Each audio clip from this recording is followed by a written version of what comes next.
आधीच उल्हास त्यात फाल्गुन मास. काय काय गरज होती तुला तिच्यावर अशी सांगता पाहिजे? आहे तुला ठाव नाही तिने आर्याला काय सांगितले ते म्हणून तिच्यावर हात उचलायचा? ती किती सूडबुद्धीची आहे तुला ठाव आहे ना? जेव्हा आर्याने सांगितलं ना मला की तिने आर्याला काय सांगितले ते ऐकल्यावर तर मला तिचा मुर्दाच पाडावासा वाटला. लई राग आला होता म्हणून मी तिच्याशी बोलायला गेले तर तिने उरफाटासारखं बोलायला सुरुवात केली माझ्याशी. मग हाणले चालत 2 मुस्काट. हेच चुकते आहे तुझे चारी. आहे तुला ठाव नाही तिने आर्याला काय सांगितलं ते? तिने सांगितलं तिचं आणि सत्याचं लगीन झालं आहे आणि मंजिरी ही ठेवलेली बाय आहे.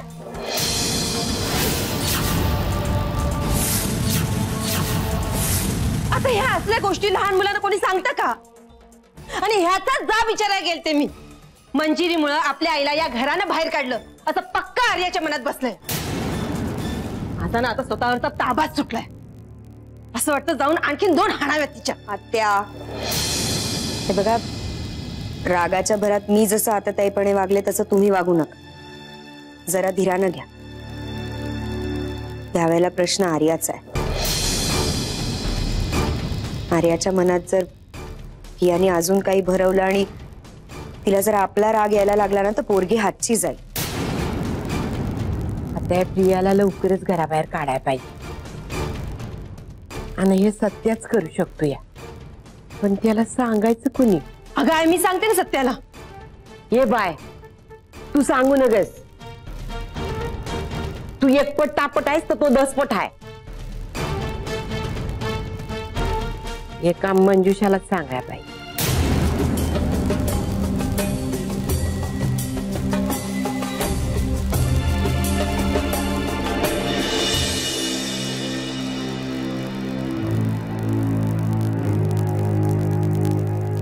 काय ग बाहेर का थांबलीस अशी? दादा मला तुझ्याशी महत्त्वाचं बोलायचं. काय झालं? Anything serious? सांगते पण तुम्हाला प्रॉमिस कर की मी तुला सांगितल्यावर तू अजिबात डोक्यात राग घालून घेणार नाहीयेस. कारण तुझ्या कुठल्याही रिॲक्शनचा डायरेक्ट परिणाम आर्यावर होणार आहे. काय झालंय काय मंजुषा? दादा Priya has crossed all her limits. म्हणजे यावेळी ना तिने कहर केलाय. तिने आर्याला सांगितलंय की तिचं आणि तुझं लग्न झालं होतं आणि मंजिरी बहिणींबरोबर तुझं अफेअर होतं आणि तिच्यामुळे तुमच्यात प्रॉब्लेम झाले. चारू आत्या तिला समजवायला गेली तर आर्यासमोर तिने चारू आत्यालाच वाईट ठरवण्याचा प्रयत्न केला. दादा प्रियाने आता आर्यासमोर सगळ्या गोष्टी तिच्या फेवरमध्ये फिरवल्या. त्यामुळे आर्यासाठी या क्षणी आपण सगळे वाईट आणि एकटी तिची मम्मा चांगली आहे. सो दादा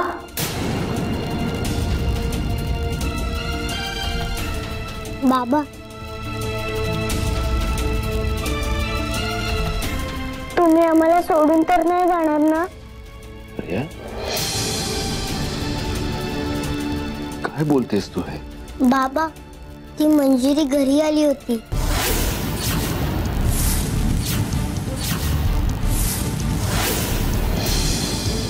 काय?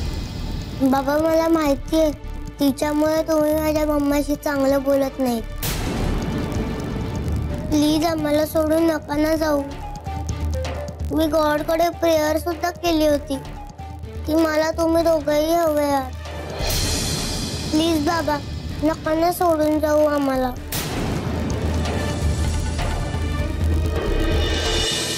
मनुच्या आयुष्यात अजून किती होरपळ होणार आहे कुणास ठाऊक. कसं आहे अंकिता, मनातल्या कडू गोष्टी विसरण्याकरता आपल्याला वेळ द्यावा लागतो आणि काही गोष्टी तर अशा असतात की ज्या आपल्याला आयुष्यभर विसरता येत नाही. मनूच्या बाबतीत म्हणशील तर दिवस सरत होते आणि ती जगत होती. मी पाहिलंय तिला स्वतःशी झगडताना. मनातली पराकोटीची उद्विग्नता कधी चेहऱ्यावर नाही येऊ देत. ते प्रत्येक क्षण जणू काही कळलंच नाही अशी जगत असते. तिच्या मनात किती वादळ घोंगावत असतील कोणीही सांगू शकत नाही. तिच्या या वृक्ष आयुष्यात तिला शुभ्राचाच आधार होता, म्हणजे तो आजही आहे. सत्यजितराव आपल्या आयुष्यात पुन्हा कधी येणार नाही ही मनाची समजूत घालून ती आयुष्य जगत होती. आणि एक दिवस अचानक सत्यजितरावच येतात काय? सत्यजितरावच आपले बाबा आहेत हे शुभ्राला कळतं काय? चला आता सगळं सुरळीत होईल असं मनूसकट आपल्या सगळ्यांना वाटतं, पण ते वाटणं स्वप्नवत सगळं. ते स्वप्न असतं तरी चाललं असतं. अजून एखादं स्वप्न तुटलं असं म्हणून विखुरलेले क्षण गोळा करण्याचा प्रयत्न तरी करता आला असता. पण आता जे काही घडतंय ना ते माझ्याही सहनशक्तीच्या पलीकडेच आहे. अंकिता, अगं असं काय करतेस? हे बघ, तूच जर अशी कोलमडलीस ना तर मनूला आधार कोण देणार आहे सांग? मी तिच्या समोर नाही जाऊ शकत, तिची घुसमट नाही पाहू शकत. मी आता सारखं तिला काही समजावायला गेले ना तर माझाच अंतस्फोट होईल. सगळ्या बाजूनी कोंडी झाल्यासारखी वाटते. दादाशी याविषयी बोलू शकत नाही, कारण दादा काय रिॲक्ट होईल याची पूर्ण कल्पना आहे मला. पण अंकिता, तुला सांगू, मला आतून असं वाटतं की मनूला सत्यजितरावांबद्दल जे काही कळलंय ना ते त्यात काहीतरी गडबड आहे. हो, काय बोलताय तुम्ही? मनूने स्वतःच्या डोळ्यांनी त्यांचा संसार पाहिला. हे बघ, सत्यजितरावांचा जर संसार चालू असता तर मग ते इथे का आले असते? शुभ्राला त्यांना भेटायचं होतं, शुभ्रा त्यांची मुलगी आहे हे मी मान्य करू शकतो, पण मग ते मनूला का भेटले? अगं म्हणूनच तर म्हणतो की यात काहीतरी गडबड आहे, काहीतरी चुकतंय. चुकताय खरं, पण ते आता सुधरवणार कसं? दादांना काही सांगायचं म्हणजे आगीत तेल ओतण्यासारखं. त्यात मनूने तर शस्त्रच टाकली. तिला ना आता हे मान्य झालंय की ती जिंकावं असं देवाच्याही मनात नाहीये. आजवर माझ्या आयुष्यात एवढी हतबलता मी कधीच अनुभवलेली. माझी देवाकडे फक्त एवढीच प्रार्थना आहे की आता दादाने कुठलाही निर्णय तडकाफडकी घेऊ नये, नाहीतर मनूचं आयुष्य उद्ध्वस्त होईल आणि ती कधीच सावरू शकणार नाही. हे बघा, मनू आपली मुलगी आहे, तिची अजून ससे होलपट होता कामा नये, पण ह्याची काळजी आपण घ्यायला हवी.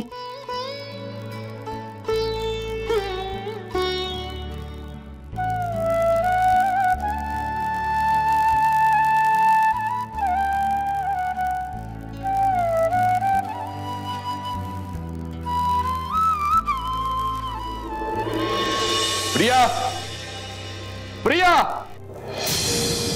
अहो आलात तुम्ही? मी तुमच्यासाठी चहा करून आणते. तू आर्याला मंजिरीबद्दल काय सांगितलेस? आणि मंजिरी इथे येऊन गेली ही गोष्ट तू मला का नाही सांगितलीस? असं काय करताय? त्या दिवशी मी तेच तर सांगत होते, पण तुम्ही माझं काहीही ऐकून घेण्यात इंटरेस्टेडच नव्हतात.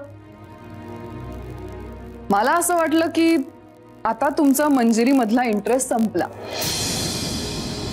पण नाही. आणि आर्या, तिला मी काय सांगणार? तिला खरं तेच सांगितलं. आपल्या दोघांचं एकमेकांवर किती प्रेम होतं आणि मंजिरी आपल्या आयुष्यात येण्याआधी आपण किती आनंदात होतो. आय एम शुअर हे तू अमान्य करणार नाहीस. सगळ्या जगाची हीच समजूत झाली की मी तुम्हा दोघांमध्ये आले, पण वस्तुस्थिती उलट आहे. त्रिकोणाची तिसरी बाजू म्हणून कायम माझ्याकडे बघितलं गेलं, पण खरं तसं नाहीये. आपल्या त्रिकोणातली तिसरी बाजू मंजिरी आहे. सत्यजित, आपण दोघं आधीपासून एकच होतो आणि मंजिरी आपल्यामध्ये आली. आणि आता हेच मी अख्ख्या जगाला ओरडून सांगणार.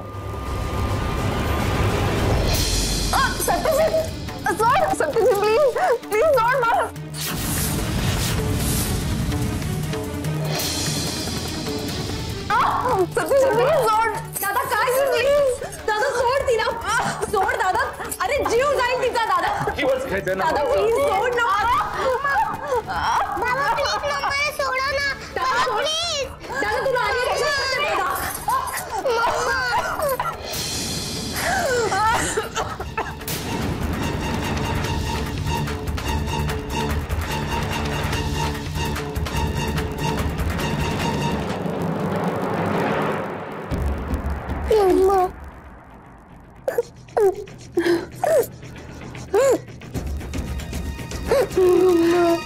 दादा काय करतोयस तू हे प्लीज शांत हो शांत हो. त्या बाईनं आर्याच्या मनात मंजिरीबद्दल नाही ते भरवलं आणि मी शांत हो. दादा हे जरी खरं असलं तरी तू प्रियाला मारून टाकू शकत नाहीस ना. मग काय करू मी तूच सांग. आजपर्यंत माझ्या आयुष्यात ज्या ज्या गोष्टी जुळून आल्यात त्या सगळ्या माझ्यापासून दूर गेल्यात फक्त यांनीच बाईमुळे. हो दादा पण तरी तू आताताईपणाने काहीही करू नकोस. उगाच आर्याच्या मनात तुझ्याबद्दल गैरसमज निर्माण व्हायला नको. इतके दिवस आर्याचा विचार करूनच गप्प होतो मी. आणि यापुढे तुला आर्याचाच विचार करायचा आहे दादा. नाही पण मला तर वेळ वाया घालवून चालणार नाही. काय करणार आहेस तू दादा कुठे चाललायस. मंजुषा अगं ज्या अर्थी मंजिरी स्वतःहून इथे आली होती त्या अर्थी तिला माझ्याशी काहीतरी बोलायचं होतं.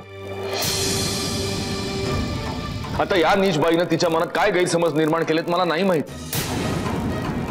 मला ताबडतोब जाऊन मंजिरीला भेटलं पाहिजे तिच्याशी बोललं पाहिजे. तू जा दादा पण काळजी घे. हो आणि बघ तू प्लीज स्वतः इथे लक्ष ठेव.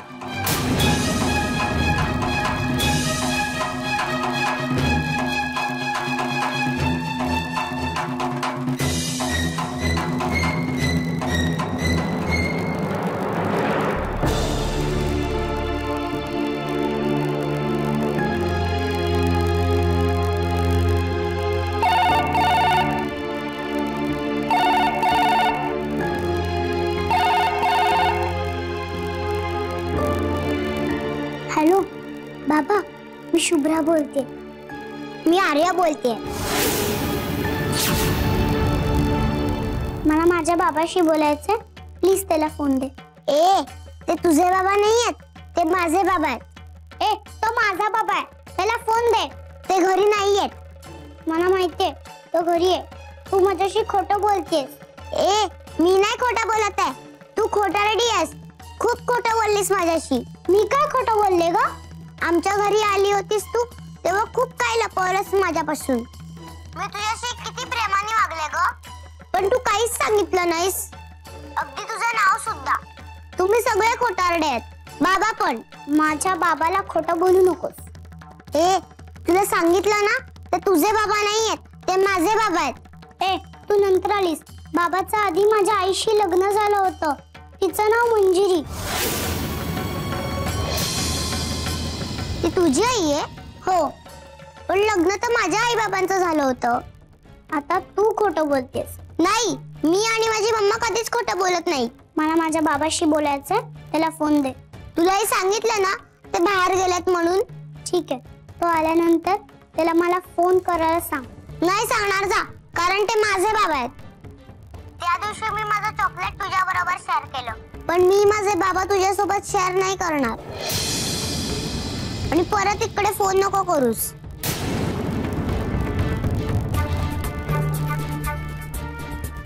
तो माझा बाबा आहे.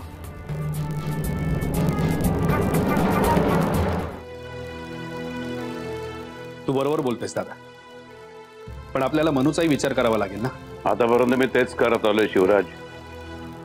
तिचं आयुष्य सुखी व्हावं म्हणून मी आतापर्यंत आटापिटा केलाय आणि मला नाही वाटत की आता या सिच्युएशन मध्ये माझा डिसिजन काही चुकतोय म्हणून. डिसिजन चुकीचा किंवा बरोबर असं काही नसतंच ना दादा. फक्त आपला डिसिजन बरोबर आहे हे आपल्याला सिद्ध करावं लागतं.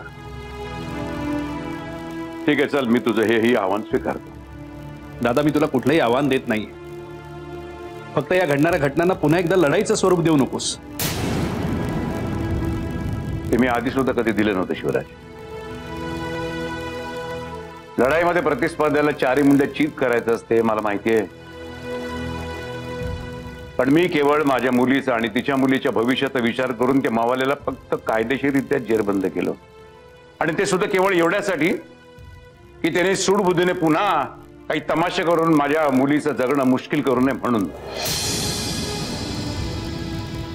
खरोखरची लढाई जर मला त्याच्या विरुद्ध करायची असते ना तेव्हा ना त्याचे हाल कुत्र्याने सुद्धा खाल्ले नसते. कळलं?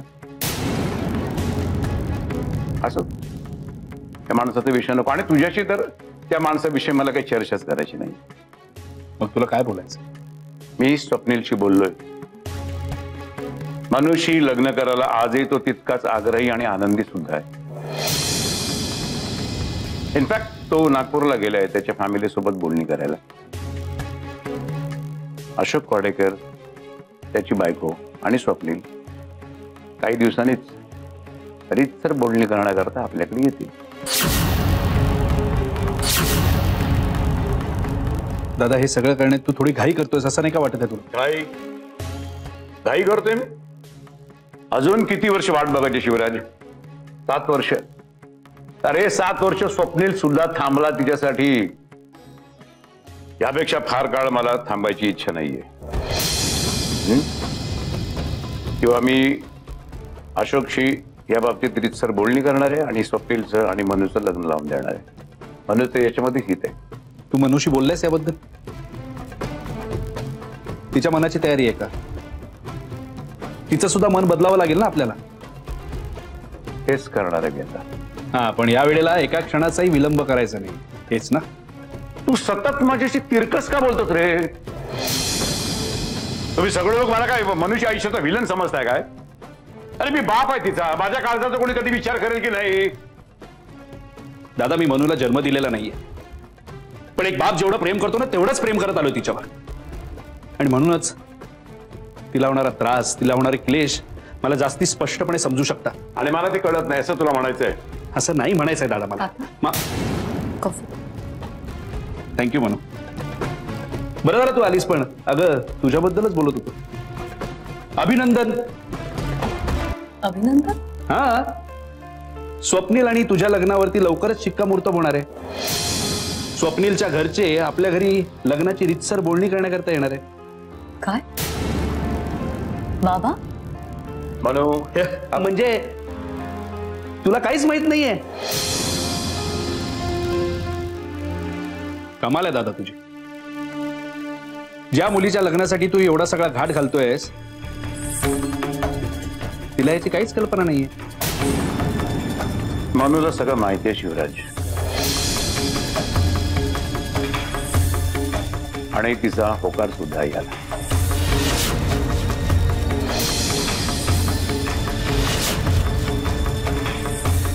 हे सगळं खरंय म्हणून? हो. मनू, आता तर तुला काही प्रॉब्लेम नाही ना? शिवराज समोर आहे, त्याला सुद्धा कळू दे. नाही मला कुठलाही प्रॉब्लेम असण्याचा नसण्याचा प्रश्नच येत नाही ना.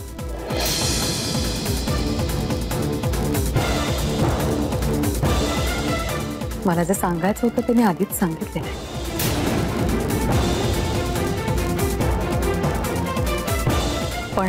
पण काय?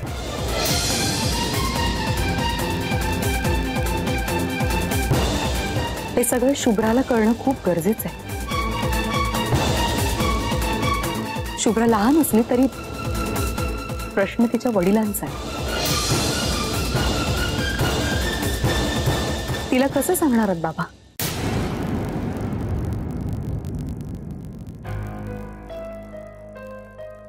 काय इतर कुठल्याही गोष्टी बाबतीत तिची समजूत मी काढूच शकते, पण याबद्दल मी नाही बोलू शकत तिच्याशी.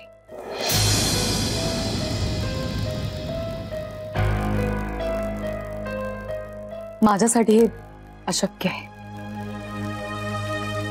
बरोबर आहे. प्रश्न फक्त शुभ्राला समजावण्याचाच आहे ना. ठीक आहे, मी बोलेन तिच्याशी. अरे दादा, नाही, मनू बरोबरच बोलते, तिचं काही चूक नाहीये. शुभ्राशी आज ना उद्या बोलावं लागणारच आहे.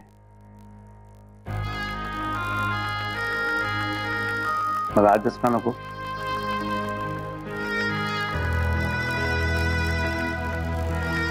बोलतो. म्हणून हे बघ, तू विचार कर.